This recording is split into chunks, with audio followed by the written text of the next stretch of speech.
Hello friends. So my name is Ritika Yadav और ये है हमारा सेकंड टॉपिक। एनिमल ब्रीडिंग का टाइप ही है आउट ब्रीडिंग। हम इन ब्रीडिंग पढ़ चुके हैं। इन ब्रीडिंग में हमने पढ़ा था कि वहाँ पे मैटिड जो हो रहा है वो क्लोजली रिलेटेड इंडिविजुअल्स के बीच में हो रहा है, सेम ब्रीड के बीच में। आउट ब्रीडिंग जो होती है, यहाँ पे ब्रीडिंग होती है हमारी अनरिलेटेड एनिमल्स के बीच में। यहाँ पे अनरिलेटेड एनिमल्स के बीच में मेटेड होती है, वो विच में भी आउट क्रॉसिंग भी हो सकती है, क्रॉस ब्रीडिंग भी हो सकती है और इंटरस्पेसिफिक हाइब्रिडाइजेशन भी हो सकती है। जो आउट क्रॉसिंग्स होती है हमारी, वो between individual of same breed के बीच में होती है। मतलब यहाँ पे जो मेटेड होता है वो सेम ब्रीड होता है, बट इसके अंदर कोई कॉमन एंसेस्टर नहीं होता फॉर 4 to 6 जनरेशन तक। मतलब कि यहाँ पे जो ब्रीड है वो तो सेम है, बट इसके अंदर कोई भी कॉमन एंसेस्टर नहीं है। 4 से 6 जनरेशन तक इसमें कोई भी कॉमन एंसेस्टर नहीं है। तो एक ऑफस्प्रिंग जो आता है नोन एज, उसे बोलते हैं हम आउट क्रॉस। तो हम ऑफस्प्रिंग को क्या बोलते हैं? आउट क्रॉस बोलते हैं। और जो बेस्ट ब्रीडिंग मेथड्स होते हैं, बेस्ट ब्रीडिंग मेथड्स वो for animal that they are below average होते हैं हमारी प्रोडक्टिविटी ऑफ मिल्क प्रोडक्ट में, और जो ग्रोथ रेट बढ़ाते हैं हमारी बीफ कैटल की। इसमें एक चीज़ नहीं लिखी मैंने कि एक सिंगल आउट क्रॉस, मतलब एक सिंगल आउट क्रॉस में ओवरकम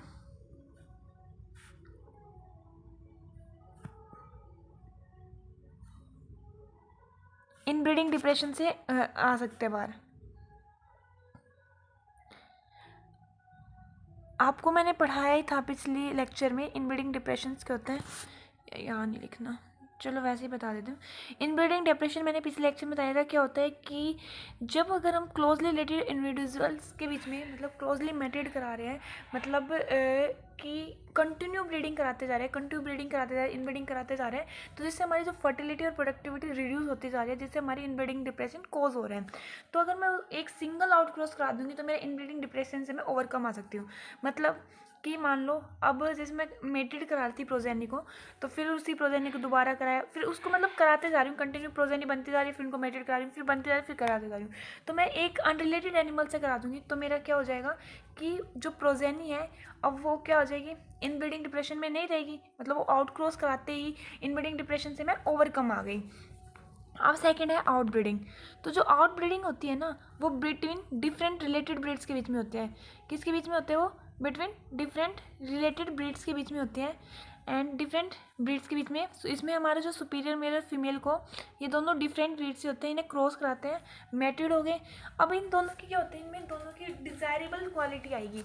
दोनों के बीच के अंदर क्या आएगी, एक डिज़ायरेबल क्वालिटी आएगी, दोनों ब्रीड की, डिफरेंट ब्रीड्स की डिज़ायरेबल क्वालिटी आएगी। एंड उससे जो मेरी प्रोजेनी बनेगी वो कैसी बनेगी? हाइब्रिड बनेगी। तो जो प्रोजेनी हाइब्रिड बनी वो देम सेल्फ उसका यूज़ भी कर सकते हैं, हम कमर्शियल प्रोडक्शन में भी यूज़ कर सकते हैं। एंड इसका सब्जेक्टेड होता है ये to some form in breeding and selection के अंदर, जिससे हमारी एक नई स्टेबल ब्रीड बनेगी और जो सुपीरियर ब्रीड्स बन के आएगी हमारे पास। तो एग्जाम्पल है हिजार्डले। ये जो हिजार्डले है ये हमारी एक सिप है, एक नई टाइप की ब्रीड बनेगी। ये सिप है हमारी पंजाब की, एंड ये क्रॉसिंग से बनती है बीकानेरी ईव्स एंड मैरिनो रैम्स की। तो अब थर्ड वन है हमारा इंटरस्पेसिफिक हाइब्रिडाइजेशन। यहाँ पे डिफरेंट स्पीसीज के बीच में हो रही है मेटेड, मतलब two animals of different related species are mated. मतलब अब आते हैं एक चीज़ आती है कि मतलब बच्चों को ये कई बार एग्जाम में लिख देते हैं कि two animals of different unrelated species, but ये चीज़ देखने यहाँ पे अनरिलेटेड नहीं आएगा, यहाँ पे रिलेटेड स्पीसीज आएगी। तो इस केस में जो प्रोजेनी कंबाइन हुई तो मेरे पास मतलब दोनों पेरेंट्स के फीचर्स कंबाइन हुए, एक डिज़ायरेबल क्वालिटी मिली मुझे, तो वो एक इकोनॉमिक वैल्यू के कंसिडर कर सकते हो उसे। Example mule. जो बच्चा म्यूल होता है ना, यहाँ समझाती हूँ। जो म्यूल बनता है वो दो डिफरेंट स्पीसीज के क्रॉसेस से बन रहा है। तो दो डिफरेंट स्पीसीज कौन कौन सी है? म्यूल किससे बन रहा है? इसलिए हॉर्स और डोंकी के क्रॉस से बनता है।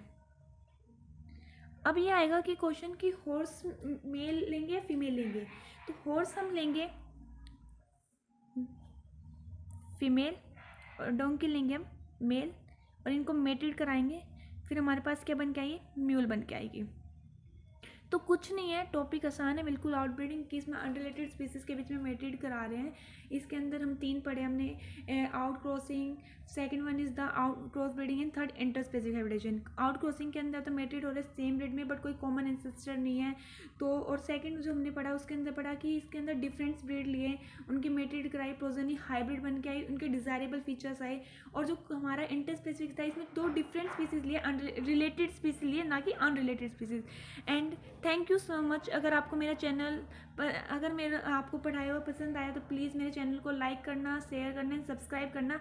अगर आप चाहते हैं कि मैं किसी टॉपिक पर वीडियो बनाऊं तो आप मेरे कमेंट बॉक्स में लिख देना, मैं उस पर ज़रूर बनाऊंगी वीडियो। और प्लीज़ मुझे सपोर्ट करते रहना। एंड अगर आपको मेरे कंटेंट अच्छे लगे तो प्लीज़ मुझे बताया भी करो कि यार कैसा लग रहा है। थैंक यू सो मच यार।